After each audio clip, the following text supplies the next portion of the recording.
na wewe tumemalizana. We are even now, right? Takunipeleke kwa mamako. Kama yeye hataki kuniona, basi mimi nataka kumuona. Mimi nataka maisha mazuri. Teach me how to use it.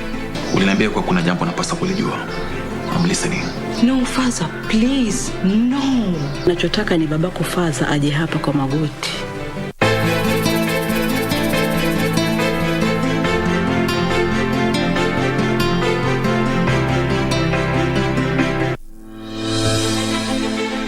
Are you an aspiring candidate in the upcoming general elections? Do you want your agenda and manifesto to reach your voters effectively? At KBC, we have the most comprehensive and credible online platform that has profiles of all prospective candidates. Log on to www.kbc.co.ke/2022 aspirants and let Kenyans know more about you, your past achievements, your manifesto, and your development agenda once you get elected to office. What's more, the website is easy to navigate. We will create your profile, post pictures and short videos with your campaign messages at affordable hosting fees. Log on to www.kbc.co.ke/2022 aspirants today and establish your brand authority as we lead towards the forthcoming general elections.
Good afternoon. This is Lunchtime News. I trust you're having a lovely Thursday so far. Well, here on Lunchtime News, we have a comprehensive bulletin lined up this afternoon.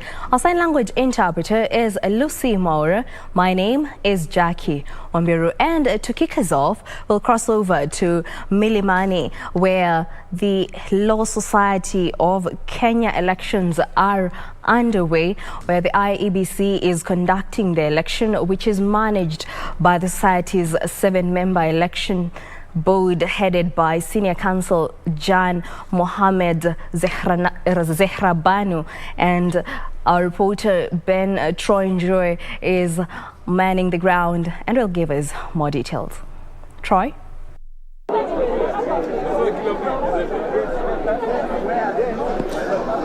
Thank you so much, back at Broadcasting House. Good afternoon, Jackie Wambiru, and indeed to all our viewers. We're coming to you live from the Milimani Law Court grounds, where today is a big day for our learned friends, it being the day that they cast their ballot. Yes, indeed, the Law Society of Kenya, over 15,000 members, are expected to cast their vote today to elect new office bearers who will hold office till the year 2024. And indeed, we have been camping here since early morning when the polling station here at the Milimani Law Courts opened. And something that we can say a difference from the morning is that, as you can see, if my colleague Andrew Lugusa can pan to my left, you can see that we have started having some queues. Earlier on in the morning, we had it started out quite slowly, but it's slowly but surely picking up pace as a lot of lawyers had matters pending in court in the morning, but they have been allowed now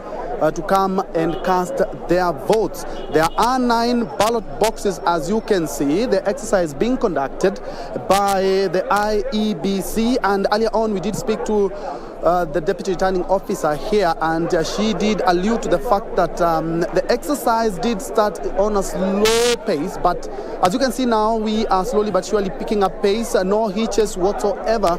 And also in other high court stations around the country, the lawyers are making their informed choice today. We are also able to speak to some of the aspirants or contestants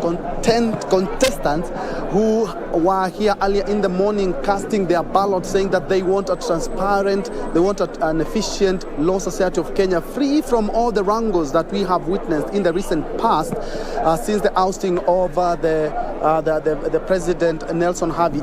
Very quickly, Jackie, allow me to just point out some of the contestants seeking the topmost seat. We have the Nairobi branch chair, Eric Deuri, who is contesting for the presidency. His counterpart also is on the ballot. That is Matthew Nyabena, former LSK vice chair or vice president Caroline Kamende, former LSK council members Bernard Kipkoech and Omwanza Ombati are seeking the top seat. And of course, we had the chance to also talk to some of the other polling stations, and they say that the exercise is smooth. Right after we are done with this interview, we'll be crossing over to the Supreme Court, which is also another polling stations for the Nairobi people, and see how the sights and the sounds and how the voting and the exercise as a whole is going on. But something to point out is that despite so many wrangles that have dogged the once very powerful society, they have pledged, the new office bearers have pledged that they will streamline operations at the Law Society of Kenya to ensure that Kenyans, not only the lawyers, have been able to actually participate and also have an efficient and transparent society.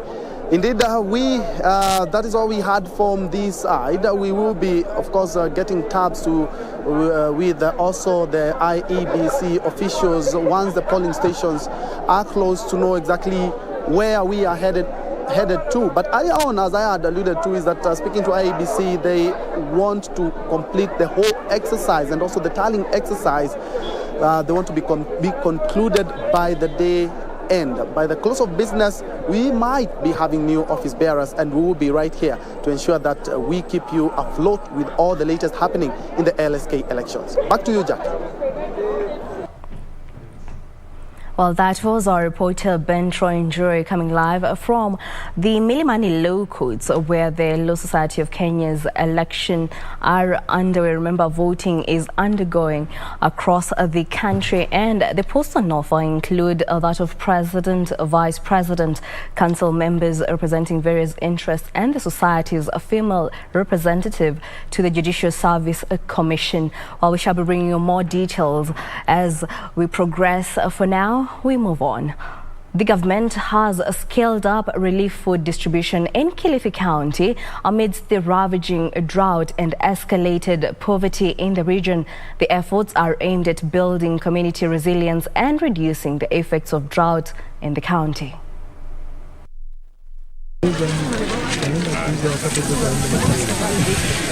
Speaking at Kauma Sub-County, government spokesperson Cyrus Oguna said that the affected people will receive foodstuff and monetary funds as the country expects to get back to normal when rains fall. He further stated that over 2.8 million people who are in dire need for food are set to benefit from the government's relief food program. Ukame umekuwa mkali sana. Na kule kwa kuna ukame kwa kipindi kirefu na zaidi ya mwaka mmoja, mvua ilikuja kidogo na haitoshi, ikawa kuna uhaba wa maji, lakini pia kuna uhaba wa chakula. Sio hapa Kauma peke yake ama hapa Kilifi peke yake, lakini ni sehemu nyingi za hapa nchini. Kwa jumla ni kaunti 23. Wale ambao wanahitaji kupewa msaada ni watu milioni 2.7 kuelekea 8. Kilifi County Commissioner Kutwa Olaka said there had been no deaths related to the ongoing drought.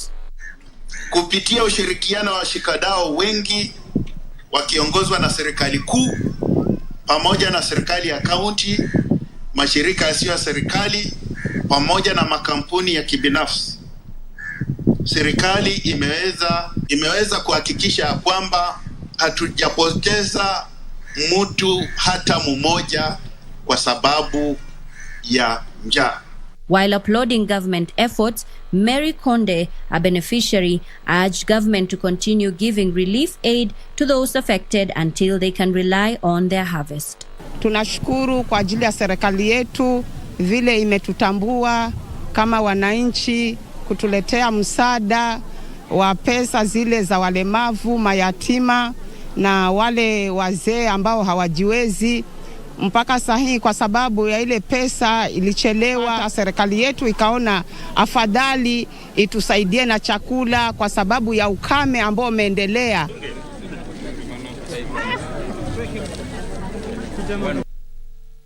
In other news, the Kenya Union of Post-Primary Education Teachers Secretary General Akelo Misori has expressed interest in the Homa Bay gubernatorial seat. Misori, who has served at Kupet for 21 years, commits to prioritize development in Homa Bay County if elected to succeed Cyprian Owiti in the August 9th election.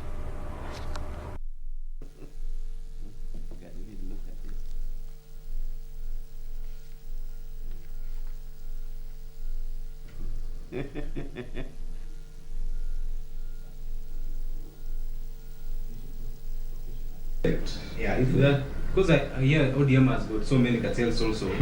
80% of all my people do not have access to clean and reliable water supply.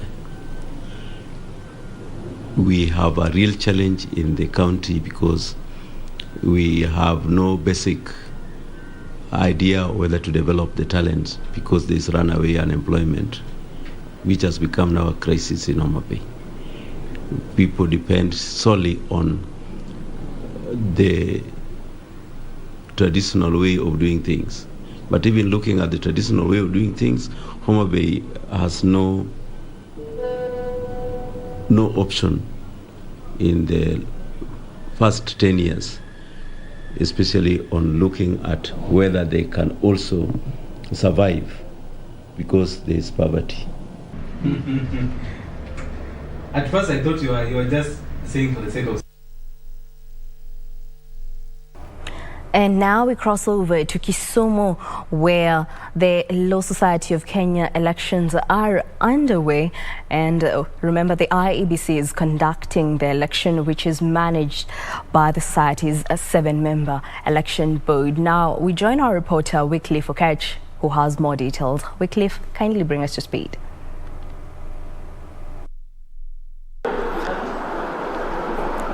Well, thank you so much, Wambiru, back in Nairobi. We are, of course, coming to you live from the Kisumu law courts here in Kisumu, where, as you rightly put it, the LSK elections is currently underway across all counties, across the country, and the situation is no different from Kisumu County. You understand that this exercise is being overseen by the the Independent Electoral and Boundaries Commission. If my colleague Martin can just pan around, you can see the number of ballot boxes that are actually showing the number of positions are available for contesting. And at this point, Jackie will allow me to engage an official, that is the IEBC official that is in charge of this exercise here in Kisumu. Sir, you're live on KBC Lunchtime News. Probably you can talk to us regarding this exercise, the timing when it started, and the voter turnout so far. Start by your name. Thank you. I'm called Ken Okungu. This is Kisumu Local Polling Station, station code number 10. IEBC is conducting elections on behalf of the Law Society of Kenya. We started at 8 a.m. and this is expected to be over by 5 p.m. in the evening. There are a number of positions that are being contested are 9. Out of 9, 4 of them have multiple choices, as in more than one person will be voted for in those 4 positions. So the positions being voted for today are the Vice President, LSK President, LSK Vice President, LSK Council Member General Member, LSK Council Member Coast Representative, LSK Council Member Nairobi Representative, LSK Council Member Up-Country Representative, LSK Council Member General Member 25 years, female representative to the Judicial Service Commission, and LSK Advocates Disciplinary Tribunal tribunal. So those are the positions that are being contested. The voter turnout as at 1 p.m. The number of registered voters in this station are 242, and by 1 p.m. 108 of them had voted, representing 44.63%. Thank you. And by the time, according to your observation so far, by the time this exercise closes at 5 p.m., do you think maybe the voter turnout should have been have hit the maximum? It will definitely be more than what we had at 1, but we cannot really predict the level. We cannot really say it will be maximum, but they are still continuing coming in. So by 5 p.m. when we'll be closing, we'll give the final voter turnout as at that time. Yes. And has the commission experienced any sort of maybe challenges during this process? So far, we've not got challenges that can be reported. We have the facilities here for voting. Adequate materials were provided and adequate facilitation for this exercise. We have no really major challenge to report as at now. Yes. Thank you so much. Jackie, that is the IBC official in charge of this exercise in Kisumu County. Like you've heard him mention that this exercise kicked off at around 8 a.m. and is expected to run through to 5 p.m. And of course, in Kisumu, they will be looking to elect their representative at the LSK Commission, the Kisumu chapter. And of course, we will be reporting and updating our viewers promptly regarding this exercise as it closes at 5. Back to you, Jackie. Well, thank you so much, Wycliffe Okech, for that update coming live from our Kisumu low courts, whereby the LSK elections are underway. We shall keep you updated as the day progresses. Remember, you can follow more news on our website at kbc.co.ke. For now, we move on. A section of leaders from Garissa County have urged area residents to desist from any violent acts during and after the August general polls. Addressing the press during the launch of the Garissa Multi-Sectoral Coordination and Collaboration Committee, Area County Commissioner Boaz Cherotich added that the committee aims at sensitizing residents on the importance of peaceful election campaigns devoid of violence, among other key issues.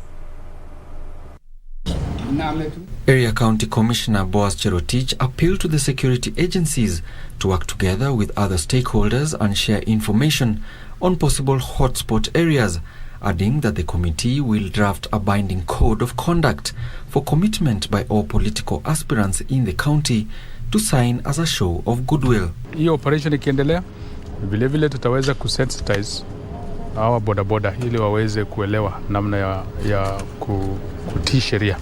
Na kwa hivyo tutafanya kazi na NTSA pamoja na National Police Service na wale mashirika ambao wanahusika.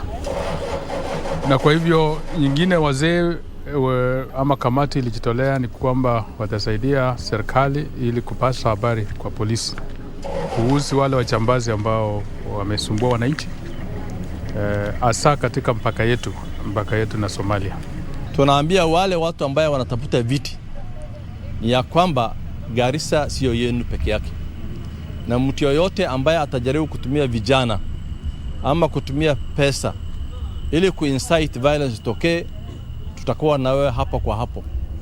Ya mwisho tutakaa na wale watu wanatafuta viti, tutawaita kwa mkutano kutoka governor, senator, MP, MCS, na kuhakikisha kwamba tutakuwa na code of conduct ya Garissa ya kwamba watadumisha amani. Kenya Livestock Marketing Council Chair Dubat Ame appealed to every Kenyan to maintain peace during and after elections. Hatutaki ujangili wa aina yoyote, ikiwa kutoka bodaboda, ikiwa kutoka mahala ingine, ikiwa kutoka Al-Shabaab. Ile assurance ambayo sisi kama elders tunataka kupatia serikali ya kuwa tuko na serikali, tutasupport serikali. Sisi tunataka peaceful election ambaye tukipiga kila mtu anaenda kazi yake. The committee members consists of key election stakeholders drawn from the security sector, Garissa County Government, IEBC, NGOs, religious organizations, the business community along with women and youth representatives. Nyanza Regional Commissioner Magu Mutindika says plans are underway to ensure that roads in the region are upgraded to ease mobility of goods and other essential services in the area. Speaking during an inspection tour to the ongoing road projects in Migori County, Mutindika said that the 41-kilometer Masara-Sori road that links Suna West and Nyatike sub-counties is being upgraded to Class B standards, noting that the project, which was 83% complete, will cost 1.5 billion shillings once completed. He at the same time expressed his happiness that businesses, farming, transportation and social amenities can now be easily accessed thanks to the tarmac road.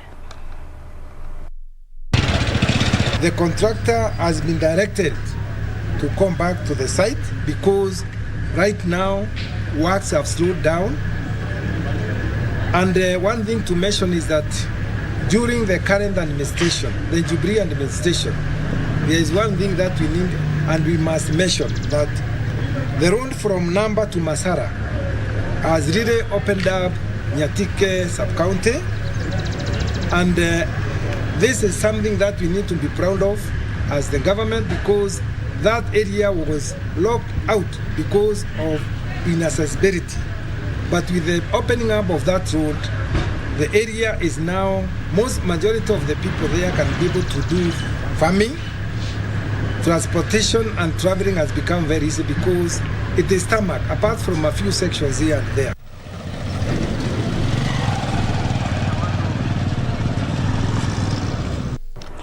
Now, a section of self-help groups in Nakuru County will be among the first beneficiaries of the rewards and a breeding back for investment courtesy of the East African Sub-Saharan Safe Promotion Foundation. The foundation CEO Julius Kidome said the numerous capacity building trainings already underway will enable group members to get financial and entrepreneurship skills to run their business starting Friday. Selected self-help groups in Bungoma, Meru and Kisii and Kakamega have already completed training on improving their businesses. Training. After the training, now we want to roll out, and therefore we are starting from 11th of this month at Kerigit, where we are going to empower the first cluster straight away, so that now investment can get into moving. Mtu achague ule mradi ambao yeye anapenda kufanya. So mtu ufaulu kufanya jambo lile ambalo anapenda. Kwa tumewapa nafasi mtu achague ni biashara gani anataka kufanya. Wale wanaofuga kondoo wa manyoya na wafadhili.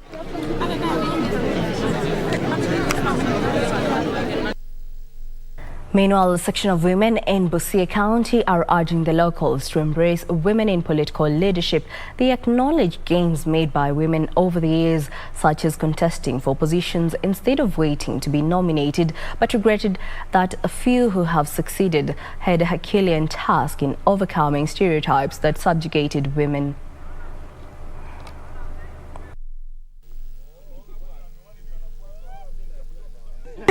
Kati hizi akina mama wamejitokeza kweli kweli. Ukiingia kwenye biashara, ukiingia kwenye masoko, wanawake ndio wamechukua kipao cha mbele. Kwa hivyo ningependa kuambia hongera sana kina mama, na wakati kama huu hakuna kurudi chini. Kwa hivyo tunajaribu kuomba wanaume wetu watuunge mkono. Tunajaribu kuambia wanaume wetu watupatie support. Wamama tunafaa tujitokeze sisi wote, tutoke nje, hata kama ni kiketi ya president, mumama anaweza akawa kiongozi. Kama nchi yetu ya jirani, president wetu ni mumama. Mbona Kenya hii tusiweze kuwa wamama? Wanaume wetu kitambo hakuwa wanataka tufanye biashara. Ati mwanamke akifanya biashara akipata pesa atadharau mwanaume wake. Lakini kwa sasa hivi wameturuhusu tunafanya biashara sisi wamama, tunajua vile tunasomesha watoto, vile wanakula, baba kama hana kitu, mama anatoa. Unaweza tembea pole pole mkienda. Pole pole. Well, that brings us to shop break here on Lunchtime News. Don't go too far. We'll be back with more news.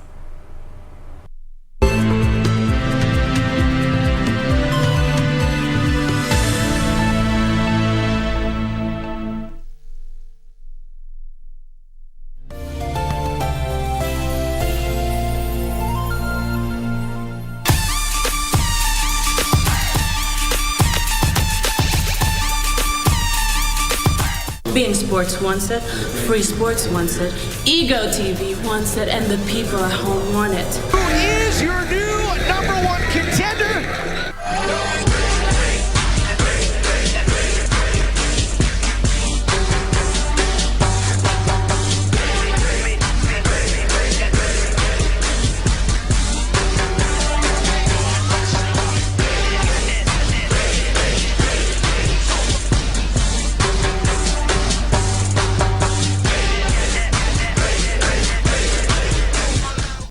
Keep abreast of the developments live from the National Assembly and the Senate. On our members of parliament.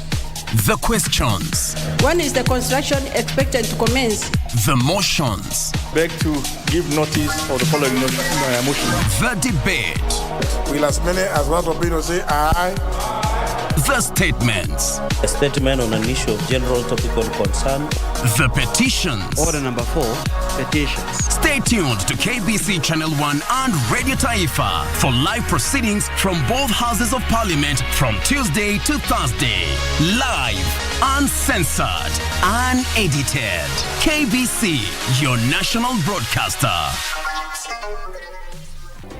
Do you have a new story to share with KBC? Get in touch swiftly on email news@kbc.co.ke or call 0723-892-654 or 0734-780-124.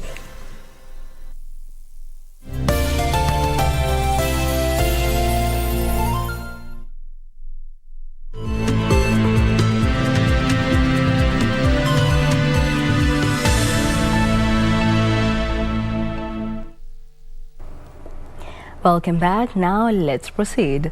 The church has been urged to play an important role of preaching peace as the country heads to the August polls. Speaking during an inauguration ceremony of Peter Barikio Lekeren, who was awarded a doctorate degree in leadership from the University of America, Merrill, AIC church leader Pastor Timothy Lisimalele called on the spiritual leaders to be non-partisan in politics, resisting the temptation of announcing their political affiliation. Lekeren narrated his journey to success, revealing now how he went through a lot of stigma from his peers and even pupils at school. In the inauguration, parents were urged to focus much on the education of their children, who will steer development in the country in the future.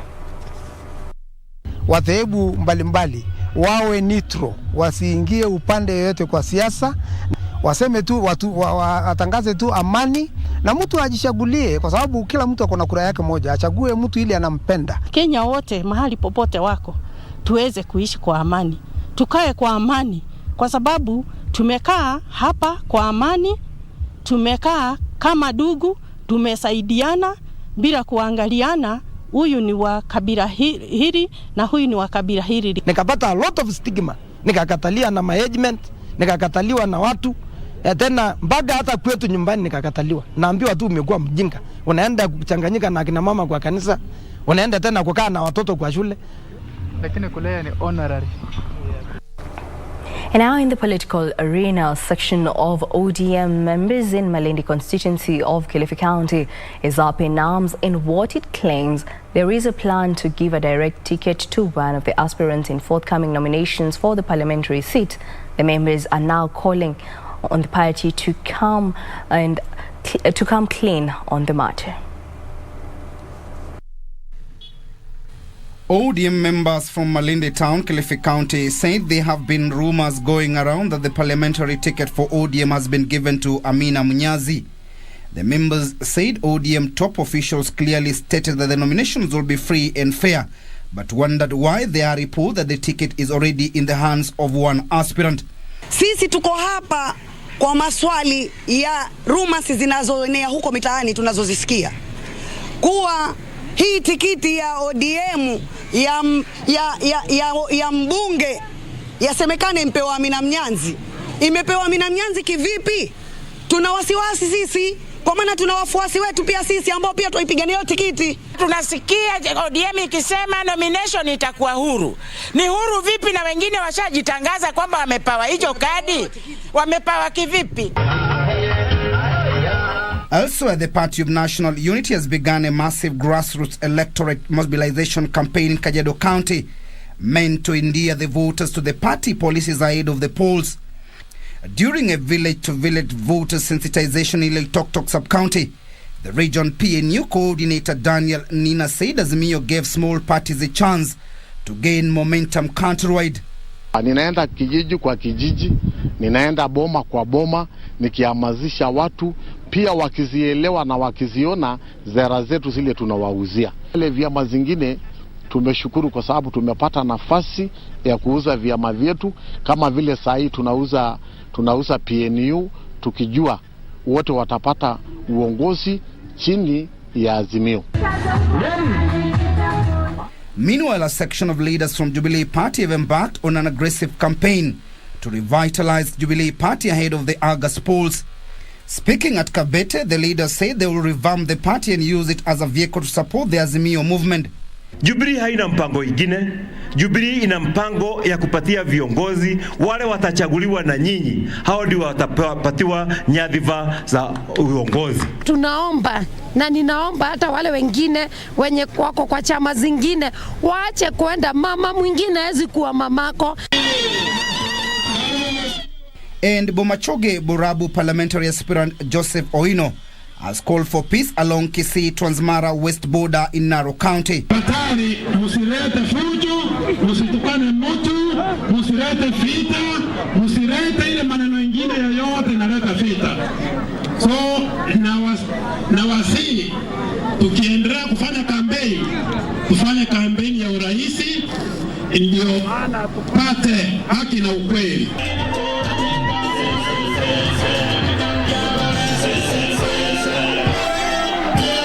Now, in other news, as the Buddha crackdown across the country intensifies, Mwingi West Member of Parliament Charles Nguna is now calling for leniency on Buddha operators.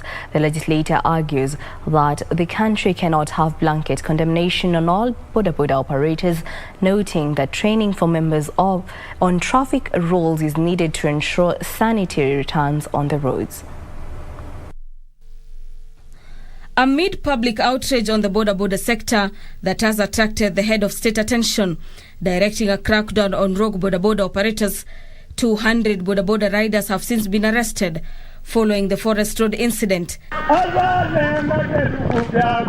The move now raising concerns from a section of legislators, with Mwingi West Member of Parliament calling for sobriety in the exercise. Let us not punish our boys so much that the industry is growing and we need to treat carefully, but the directives which were given by the President, we will support them, but let them be implemented on phases. Speaking during the launch of grinding of Mwingi West roads at Winziyu Market in his constituency, the MP said all border operators ought not to be treated as criminals, but instead offered training on traffic rules and other driving ethics, a move he says would lower the crime levels. Let us engage ourselves and also the association in terms of cancelling our border riders, and all will be okay. It's an industry that needs to be respected as well. Meanwhile, Isiolo County Border Association leadership has pleaded with the government to allow its members more time to implement the new guidelines, requiring that all members join associations. Led by Moses Miriti, the head of over 5,000 borders in the region, noted that they have already put in place a disciplinary structure that will help contain any cases of indiscipline by first deregistering rogue riders from the state associations and working closely with the police to take appropriate action against them. Kama vile sheria imepeanwa by kesho ianze kufanya kazi, tunaomba ya kwamba tupewe muda ya kusukuma kama ni mwezi moja tuweze kujipanga na wengi wetu wajue umuhimu wa kuwa kwa association. Tuweze kuelezwa na pia tuweze kujiunga, kwa maana tuweze sema kesho kila mtu anaweza kuwa kwa association ili tuweze kuendelea na biashara yetu. Hii biashara yetu ndio inatusaidia kwa familia zetu. Wengi wetu kwa sekta yetu, more than 70% ni watu wako na familia, wako na watoto shule, na ni mambo mengi wanategemea kwa ile boda. Venye alisema jana, pia yeye alikuwa na hasira, na hasira tunajua ni hasara. Venye alisema jana, hizo masheria zote tuliangalia tukaona almost yote tunaweza fata, lakini venye overall chairman wetu amesema kuna zingine kidogo itatulemea, tulikuwa naomba tu kidogo tu tupatiwe muda tujipange. They however call on the government authorities to desist from profiling all boda operators across the country as a result of isolated incidences of indiscipline perpetuated by a few criminal elements who disguise themselves as boda operators. Hiyo sasa hii adhabu ambayo inatushukia sisi wote, tunakuwa na tashwishi kila mtu. Hebu niambie sasa hizi watu milioni zaidi ya milioni 3 boda Kenya mzima wanapokuwa wanafanya shughuli kama hiyo, alafu waambia hao watu wote wakae nyumbani, hizi familia zitaenda wapi? Sisi wana boda tunaheshimu kazi yetu na tunaipenda kazi yetu. Hatungekubali kitendo kama hiyo itendeke na mwana boda ambaye anaheshimu kazi yake akiwa mahali kama hiyo, kitendo kama hiyo itendeke na angalie kwa macho. So tunaomba serikali isitudhuru sisi wote, kwa sababu saizi sisi wote mumeona uchumi venye kombaya, bei ya kila kitu imeenda juu na tunajikaza, hii ndo mapato yetu ya kila siku. For Lunchtime News, I'm Gladys Mungai.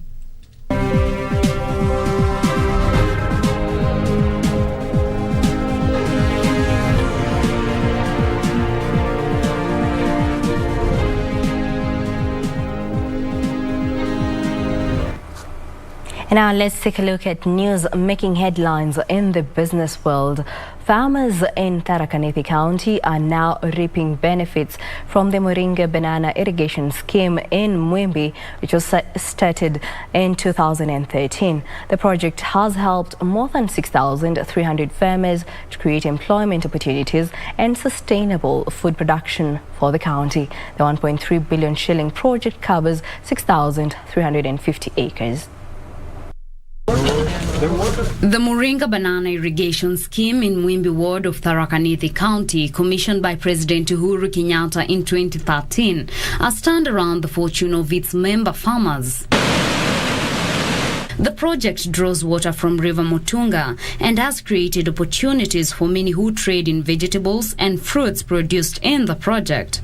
Project Chairman Dan Sanburia says besides the food and cash crops they grow, the project water has also helped them to grow fodder for high-yielding dairy animals. Ndio changamoto moja tuko nayo ya watu wakitaka kuongezwa maji. Wengine wakitaka kuingizwa waongezwe kwa ukulima wa maji, sababu wengine hawakuwa wakijua ukweli maji iko na faida. Doris Manene, a farmer, said that besides establishing a banana orchard that enables her to produce 500 kilos of fruit a month, the project water has enabled her to produce food vegetables that are enough for her family and the society at large.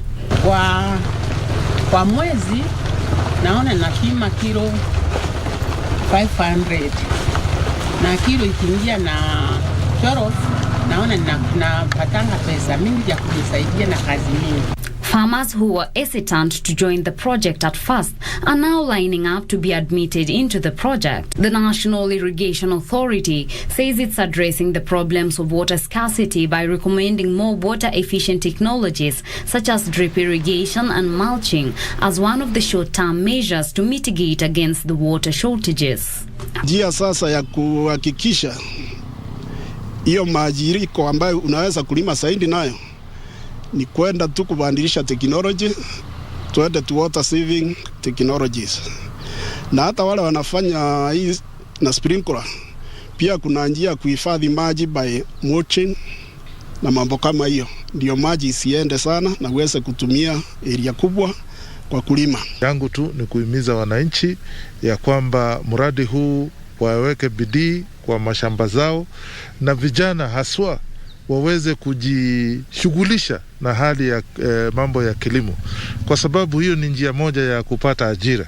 The authority has recommended the building of dams in Mount Kenya forest that will store water for release to farmers in the dry seasons and has already identified the sites for the dams, which is now waiting for the government approvals to start the developments. Reporting for Lunchtime News, I am Teresa Mutai. Now, Kilifi County is the fifth beneficiary of the government's, the GoTV's signal expansion program. The launch of the news site offers more local and international entertainment to residents of Kutafiti and surrounding areas. Has commissioned its 5th signal transmission site in Kilifi, targeting over 30,000 households in the county. The launch of the new GoTV site in Kilifi brings to 29 the total number of transmission stations offering a signal coverage of up to 80% across the country. County Governor Amason Kingi called on the company to partner with the county to showcase Kilifi's rich historical nature, sandy beaches and marine parks. Bila shaka kuna wengine wetu hapa pia nao watapata ajira ya kutundika ama kuweka vile vifurushi ama vile vipochi vibox vya GoTV katika nyumba za wale ambao wanataka huduma ya GoTV. Now, the UK Export Finance has provided £113 million of financial support for the Cameroonian government to boost bilateral trade and help UK businesses complete essential roadworks that will unlock the country's economic potential. The new deal will support the expansion of the Douala East Entrance Road, which connects the capital in Cameroon with vital trading ports. Here are the details of these and much more across Africa.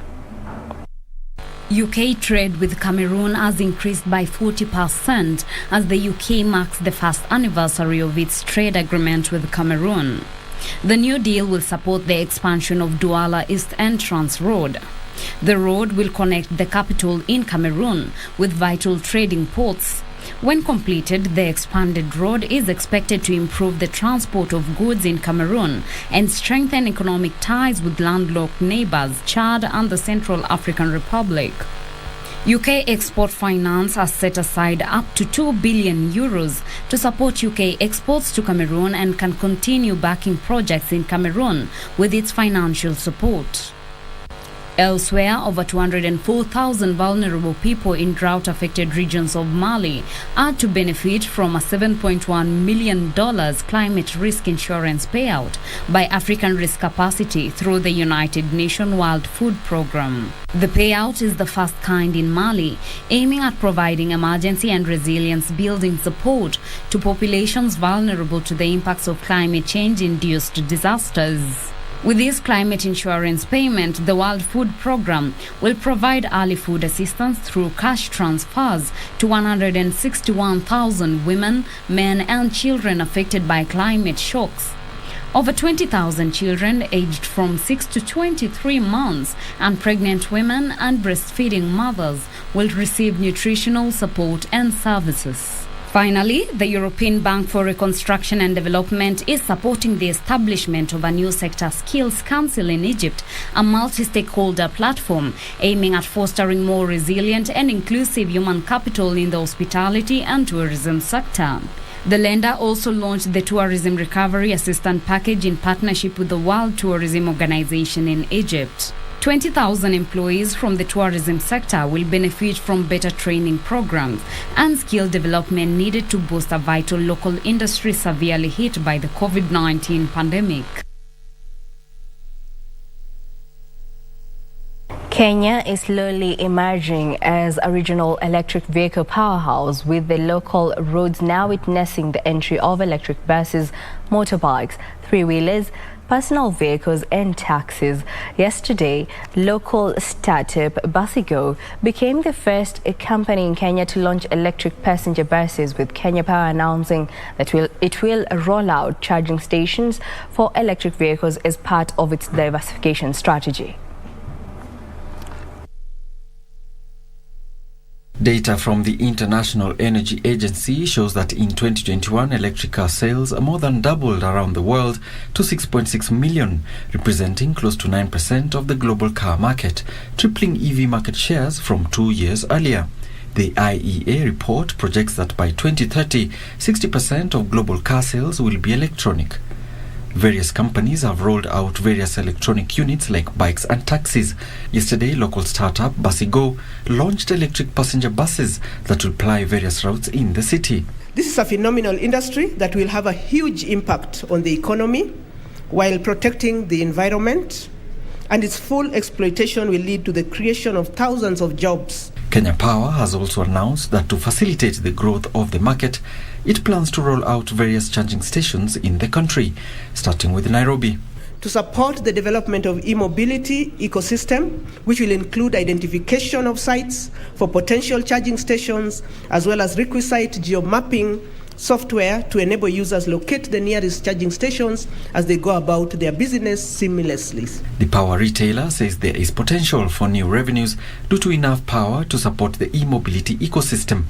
We currently have in Kenya an installed capacity of 2,991 megawatts. At night, the demand goes so low to almost half of this available supply, to 1,000, actually less than half, to 1,200 megawatts. This means that there is enough power to support the entire e-mobility ecosystem, including powering charging stations for domestic and business use. Acting Managing Director Rosemary Oduor says the utility firm is keen to support the growth of electrified motorization in the country by creating an enabling environment for investors in the sector. Kenya is facing the challenge of poor air quality and a high carbon footprint, as most PSVs run on heavy diesel. Basigo says these buses are capable of traveling for 250 kilometers on a single charge and offer USB charging and Wi-Fi connectivity for all passengers, with other innovative uses. It will cost you 5 million shillings plus a daily subscription fee equal to 20 shillings per kilometer, which includes the cost of leasing the battery, nightly charging at a depot, service and maintenance for the electric bus. City Hopper will be deploying the Basigo electric bus on routes between the city centre and Jomo Kenyatta International Airport.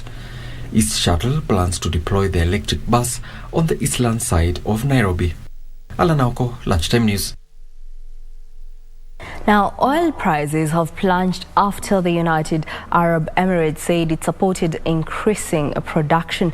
Brent crude, an international benchmark, fell more than 17% at one point after the statement by the UAE, a member of the powerful oil cartel OPEC. Here are the details and other news across the globe.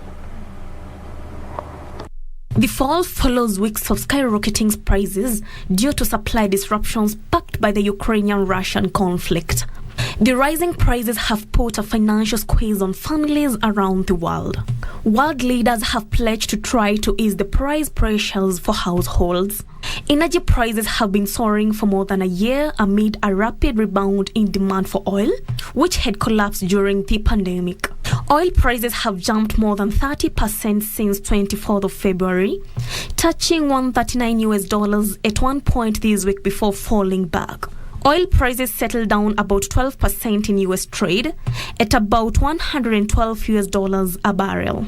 Elsewhere, the International Monetary Fund has approved a $1.5 billion of emergency funding for Ukraine, which is being pummeled by Russian bombs. This comes as the IMF predicts Ukraine will see a deep recession this year. More than 2 million people are estimated to have left the country since the war started 2 weeks ago. Earlier this week, the World Bank approved a $732 million financial package for Ukraine and is planning more economic assistance for the coming months. Earlier this week, the World Bank approved a $732 million financial package for Ukraine and is planning more economic assistance for the coming months. The funds will be disbursed under IMF's rapid financial instruments. This means it will largely come without conditions that are usually placed on borrower countries. Finally, the Russian-Ukraine conflict is ramping up the price of metals used in cars, from aluminum in the bodywork to palladium in catalytic converters to the high-grade nickel in electric vehicle batteries, and drivers are likely to foot the bill. Aluminum and palladium both hit records high on Monday, while nickel, which is also used to make stainless steel, crossed the $100,000 a ton level for the first time ever on Tuesday. Aluminum and palladium both hit records high on Monday, while nickel, which is also used to make stainless steel, crossed the $100 a ton level for the first time ever on Tuesday. The auto industry uses it in catalytic converters for gasoline models or platinum for diesel models, both of which still make up the vast majority of car sales. Palladium prices have been rising for about 6 years, and Russia accounts for about 40% of the global market. While Russia accounts for 5% of global nickel production, it supplies about 20% of the world's high-grade nickel. The metal is used to make batteries for electric vehicles, posing a fresh challenge for car makers already investing billions to move away from combustion engines, just as demand for zero-emission models is starting to take off. Now, Kenya will phase out the use of diesel vehicles within all national parks and reserves by 2030. Tourism Cabinet Secretary Najib Balala said this is part of the multi-pronged proposal to help Kenya achieve sustainable tourism. The Tourism CS Hafal said that the government will require all tourism facilities in Kenyan parks to adopt renewable energy and circular economy in their operations by 2030. To combat climate change, African countries are creating synergies with the aim of achieving a carbon-neutral status. The adoption of sustainable tourism seeks to mitigate the adverse effects of climate change and boost tourism within the country.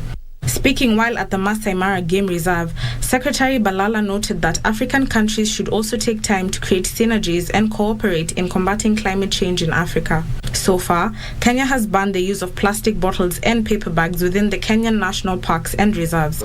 I met with the Commissioner for European Union in charge of environment, and we discussed how do we make sure that we mitigate the losses of biodiversity, at the same time address the issue of plastics. Balala has further said that the ministry will also restore degraded areas in national parks and reserves with a concerted effort on reforestation and increase in marine conservation area network. Your incredible open landscapes and the quality of the service is something that we're hoping to be able to replicate in Gabon. Kenya is currently implementing the COP26 declarations on sustainability and climate change that calls for the rollout of climate-friendly policies. We need to have a strong voice from Africa to fight against illegal wildlife trade, to mitigate against loss of wildlife biodiversity, and to make sure that communities benefit from this resource. The Embo River Lodge has received global recognition thanks to some of the innovative solutions it has developed to fight against climate change. Kenya is leading the Africa Sustainable Tourism Agenda that is geared towards mitigating the loss of biodiversity as well as addressing the issues of plastic pollution in Kenya and the continent. Nduta Mukami for Lunchtime News.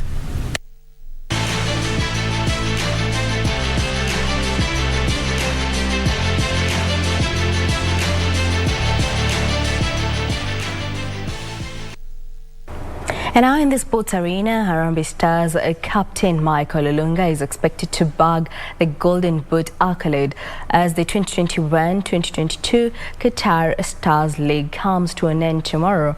The Al Duhail striker, who leads the scoring charts with 24 goals, will look to add his tally in their final match of the season against Al Ahli Doha at the Al Gharafa Stadium. His closest competitor is Ghanaian captain Ayew.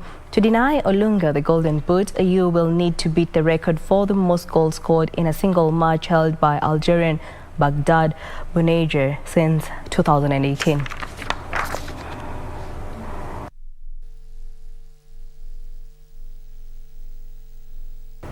And Spanish scorer giants Real Madrid produced a stirring comeback at the Bernabeu Stadium, beating Paris Saint-Germain of France 3-1 to reach European Champions League quarterfinals. Meanwhile, Manchester City also qualified for the quarterfinals with a 5-0 aggregate victory over Sporting Lisbon after a goalless draw in the second leg at the Etihad Stadium. Soon after the break. The one we just saw from the other side, the goal looks offside.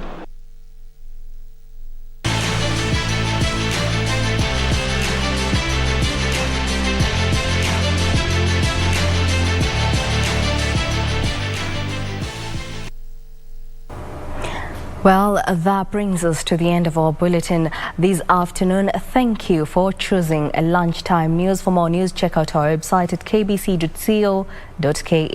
My name is Jackie Wambiru. Sign language interpreter is Lucy Mora. Enjoy the rest of your Thursday.